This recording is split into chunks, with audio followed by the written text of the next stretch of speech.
بسم اللہ الرحمن الرحیم۔ ناظرین کرام السلام علیکم۔ ناظرین، اس ہفتے پاکستان میں کرپشن کی صورتحال پر جو ٹرانسپیرنسی کی رپورٹ آئی ہے اس نے حکومت کا ایسا حال کیا ہے کہ اسے ہم اگر چاہیں تو کہہ سکتے ہیں کہ مضحکہ خیز پوزیشن میں آ گئی ہے حکومت، لیکن میں اسے کہوں گا کہ وہ عبرتناک منظر پیش کر رہی ہے، اور اس میں کچھ ایسی باتیں بھی ہیں جو کچھ واضح قسم کے اشارے دے رہی ہیں۔ آپ نے دیکھا ہوگا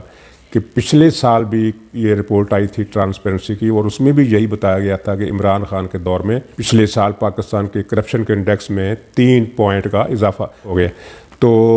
اس وقت یہ رپورٹ سنگل یا ڈبل کالم اخبارات میں چھپی تھی، اور شاید ہی 1 یا 2 سے زیادہ ٹی وی پروگرام ہوئے ہوں گے۔ اس مرتبہ پچھلے سال کی نسبت مزید کا اضافہ ہو گیا، اور کل انڈیکس جو ہے اس میں اضافہ 7 پوائنٹ کا ہوا ہے، یعنی کرپشن کا جو پرسیپشن ہے وہ اس حوالے سے پاکستان افغانستان کو بھی پیچھے چھوڑ گیا ہے۔ تو اس رپورٹ کو میڈیا نے فلیش کیا، تمام چینلز نے، یہاں تک کہ ان چینلز نے بھی جو روایتی طور پر عمران خان کے حامی نہیں بلکہ ترجمان سمجھے جاتے ہیں، انہوں نے بھی اس پر لمبے لمبے پروگرام کیے،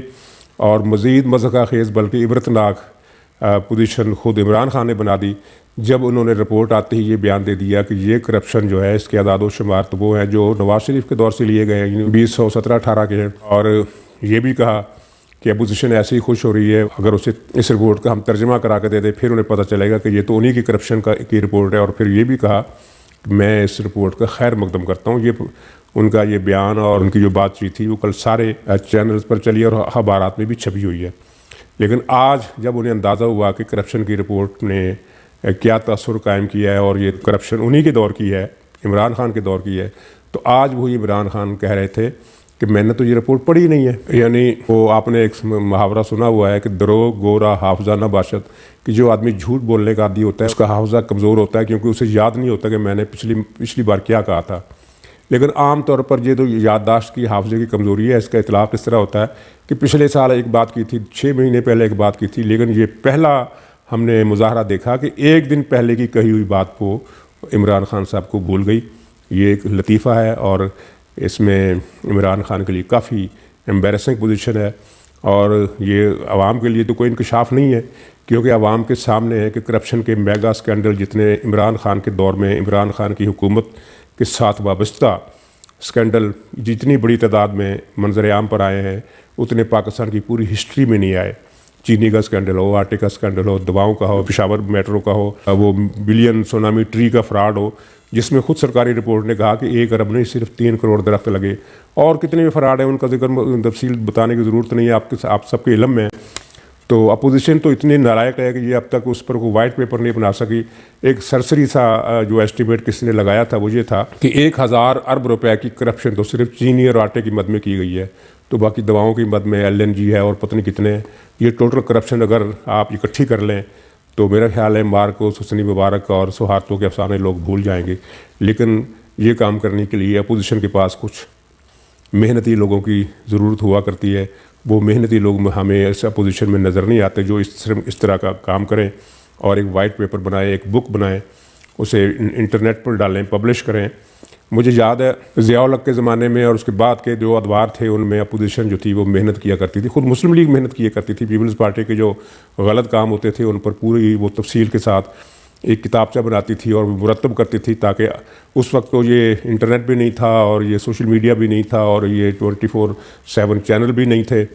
تو اس کے باوجود اپوزیشن کے حامیوں کو، عوام کو اور رائے عامہ کے دوسرے طبقوں کو تمام ان معاملات کا پتہ چل جاتا تھا جن کو اپوزیشن ہائی لائٹ کرنا چاہتی تھی۔ تو اب یہ ہم پہلی بار دیکھ رہے ہیں کہ حکومت نے کرپشن کے عالمی ریکارڈ توڑ دیے ہیں، اور اپوزیشن ہے کہ وہ اس کے پاس کوئی کتابچہ تک نہیں ہے۔ اس سکینڈل نے گورنمنٹ کو اخلاقی طور پر پھنسا دیا ہے بہت بری طرح۔ اخلاقی طور پر میں اس لیے کہہ رہا ہوں کہ قانونی طور پر تو اس وقت کوئی پاکستان میں ڈھانچہ نظر نہیں آتا جو عمران خان کی گرفت کر سکے، وہ سب ایک پیج پر ہیں اس لیے، لیکن فضا جو ہے وہ یہ ہے کہ اب عمران خان کی اخلاقی مدد کرنے والا بھی کوئی نظر نہیں آتا۔ بلکہ آپ نے کل پرسوں ایک ویڈیو دیکھی ہوگی، ٹی وی پر چلی تھی، جس پر ایک ٹی وی اینکر کو برطرف بھی ہونا پڑا، بعد میں اسے بحال کر دیا گیا، جس میں ایک ملک کی بہت اعلیٰ شخصیت کے حوالے سے کسی فرنٹ مین کا ذکر تھا۔ تو اس کی تفصیل میں جانا نہیں چاہتا، لیکن مقصد اس کا ذکر کرنے کا یہ ہے کہ وہاں بھی کچھ مسائل درپیش ہیں۔ تو ایک طرف عمران خان کی اخلاقی پوزیشن یہ ہے، دوسری طرف وہاں اس طرح کے معاملات چل رہے ہیں، تو عمران خان کا اب کوئی سہارا نظر نہیں آتا، اور خود عمران خان اس صورتحال سے اتنے کنفیوز ہیں، عجیب طرح کے بیان دے رہے ہیں۔ مثلا کل جو انہوں نے بیان دیا، وہ کوئی دنیا میں آج تک کسی سین آدمی نے ایسا بیان نہیں دیا، کہا کہ کارکردگی دکھانے کے لیے 5 سال بہت کم ہے، 20 سال کی مدت ہونی چاہیے، کیونکہ چین میں 20 سال کی مدت ہے۔ اور یہ ایک ایسی بات کی ہے جس کا دفاع خود پی ٹی آئی کے لوگ بھی نہیں کر سکتے، کہ پوری دنیا میں حکومتیں 5 سال کی بنیاد پر چلتی ہیں۔ اگر وہ کوئی لمبا پروجیکٹ بناتی ہیں جو 20 سال میں، 15 سال میں، 25 سال میں مکمل ہونا ہو، تو وہ نیشنل پروجیکٹ ہوتا ہے۔ اگلی ٹرم میں اسی پارٹی کی حکومت آ جائے یا مخالف پارٹی کی حکومت آ جائے، وہ منصوبہ چلتا رہتا ہے، جیسے اسٹیل مل کا منصوبہ ہے یا سی پیک کا منصوبہ ہے یا کوئی ڈیم بننا ہے۔ تو باقی تو تمام دنیا میں، پاکستان میں بھی حکومتوں کے منصوبے ہی 5 سالہ ہوتے ہیں، 5 سالہ پلان کا اعلان۔ نواز شریف نے 4 سال میں اپنے سارے پلان مکمل کر لیے، کیونکہ 5واں سال تو ان کو ملا ہی نہیں، وہ تو پاناما کی نظر ہو گیا۔ انہوں نے 4 سال کی مدت میں پورے پاکستان میں موٹر ویز کا جال بچھایا اور پاور پروجیکٹس لگائے۔ اتنے زیادہ پاور پروجیکٹ پاکستان کی ہسٹری میں پہلے کبھی نہیں لگے، جن کی وجہ سے لوڈ شیڈنگ ختم ہو گئی۔ تو یہ موصوف جو ہیں، یہ 2.5 سال میں انہوں نے 3 یا 4 لنگر خانے کھولے ہیں، اور اب یہ کہہ رہے ہیں کہ مجھے 5 سال کارکردگی کے لیے کافی نہیں ہے میرے لیے، مجھے تو 20 سال دو، 10 سال دو۔ کون دے گا؟ کیا الیکشن کمیشن اناؤنس کرے گا، یا یہ خود کوئی آرڈیننس لا کر اپنی مدت میں توسیع کرے گا، یا آئین میں ترمیم کرے گا؟ پاسبل نہیں ہے یہ کام کہ حکومت کی مدت بڑھا دی جائے، آئین میں ترمیم کے ذریعے بھی ممکن نہیں ہے، کیونکہ آئین کی روح کے خلاف ہے۔ لیکن یہ موصوف کی ذہنی حالت یہ ہے کہ انہوں نے سینٹ کے الیکشن میں اوپن ووٹ کے حق میں ایک ترمیم سمیت مختلف قسم کے شقیں منظور کرانے کا فیصلہ کیا ہے، حالانکہ انہیں پتہ ہے کہ یہ چیزیں آئینی ترمیم ہیں، اور آئینی ترمیم 2/3 اکثریت کے بغیر ممکن نہیں ہے۔ ان کے پاس سینٹ میں تو اکثریت نہیں ہے، اور قومی اسمبلی میں بھی ان کی اکثریت جو ہے وہ سادہ ہے، چند ووٹوں کی ہے۔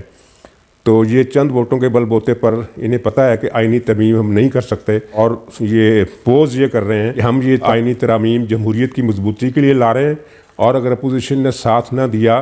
تو یہ اپوزیشن جو ہے وہ ایکسپوز ہو جائے گی، اور عوام میں بدنام ہو جائے گی۔ بدنام تو جس طرح کی حرکتیں آپ کر رہے ہیں وہ آپ ہو ہی چکے ہیں۔ اپوزیشن اس معاملے میں تعاون نہیں کرے گی، یہ وہ غریب قسم کی بات ہے۔ لیکن اس سے یہ بھی پتہ چلتا ہے کہ انہیں سپریم کورٹ سے پیش کی مایوسی ہے۔ سپریم کورٹ میں کیس لگ گیا اوپن ہینڈ کروانے کے لیے، سپریم کورٹ کیا فیصلہ دیتی ہے اس پر ہم کوئی رائے نہیں دیں گے، لیکن ان کے رویے سے لگتا ہے کہ انہیں سپریم کورٹ کی طرف سے کوئی زیادہ امید نہیں ہے۔ اور ناظرین، پیپلز پارٹی اکیلی ہی لگی ہوئی ہے عدم اعتماد کی تحریک لانے کے لیے، اس کی تیاری کر رہی ہے۔ مسلم لیگ نے اور JUI نے اس سے کہا ہے کہ 4 تاریخ کے اجلاس میں اپنی تجاویز وہ لائیں، اور ہم بھی اپنی تجاویز لائیں، اس کے بعد فیصلہ کریں گے کہ ہم نے کیا کرنا ہے۔ لیکن پیپلز پارٹی کی کوششیں آگے بڑھ رہی ہیں، جس کا اندازہ عمران خان کی اس کوشش سے ہوتا ہے کہ اس نے ارکان اسمبلی کو 50 کروڑ روپے دینے کا اعلان کیا ہے، فیصلہ کیا ہے۔ یعنی یہ کوئی 70-80 ارب روپے کی سیاسی رشوت، یہ میں نہیں کہہ رہا، یہ عمران خان نے خود کہا تھا کہ جب ارکان اسمبلی کو آپ ترقیاتی پروجیکٹ دیتے ہیں، رقم دیتے ہیں، تو یہ دراصل سیاسی رشوت ہے اور کرپشن کی بہت بری شکل ہے۔ یہ کچھ عرصہ پہلے وہ تک یہ بات کرتے رہے ہیں، اب وہ یہ اتنی بڑی سیاسی رشوت دینے پر اتر آئے ہیں، تو اس کا مطلب یہ ہے کہ انہیں تحریک عدم اعتماد کا خطرہ ہے۔ لیکن اس میں جناب کچا پن جو ہے وہ یہ ہے کہ یہ 50 کروڑ روپے کی رقم فوری طور پر ان ارکان اسمبلی کو ادا کرنے کی پوزیشن میں یہ لوگ نہیں ہیں۔ 60-70 ارب روپے کی رقم ایک دم کیسے نکالیں گے، کہاں سے نکالیں گے؟ ٹھیک ہے، انہوں نے بجلی کے نرخ آج پھر بڑھا دیے ہیں، اور یہ گیس کے نرخ بڑھا دیے ہیں۔ گیس تقریباً جو 500 روپے کا یونٹ تھا، اب وہ 850 روپے کا ہو گیا ہے۔ تقریباً انہوں نے گیس دگنی مہنگی کر دی ہے۔ تو بجلی انہوں نے پچھلی مرتبہ مہنگی کر دی، اور اس ہفتے 1 روپے 80 پیسے کی سمری پھر چلی گئی ہے، اس کا فیصلہ بھی محفوظ ہو گیا ہے۔ تو یہ 4 روپے بجلی مہنگی کی ہے، اور گیس تقریباً دگنی مہنگی کر دی ہے۔ شاید اس میں سے رقم نکالیں، لیکن سینٹ کے الیکشن سے پہلے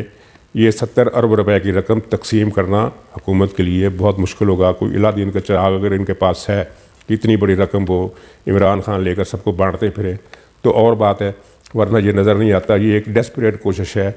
عدم اعتماد کی تحریک کو ناکام بنانے کے لیے۔ اور جو جن حضرات کو PTI والے اپنے ابا جان کہتے ہیں، وہ میرا خیال ہے کہ اس وقت خود اپنے معاملات میں الجھے ہوئے ہیں، وہ عمران خان کی کچھ سنجیدہ قسم کی مدد کرنے کے قابل نہیں ہے۔ تو ناظرین، 4 تاریخ میں بہت تھوڑا وقت رہ گیا ہے، 1-2 دن کے بعد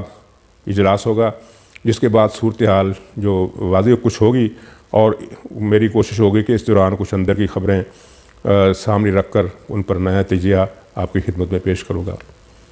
خدا حافظ.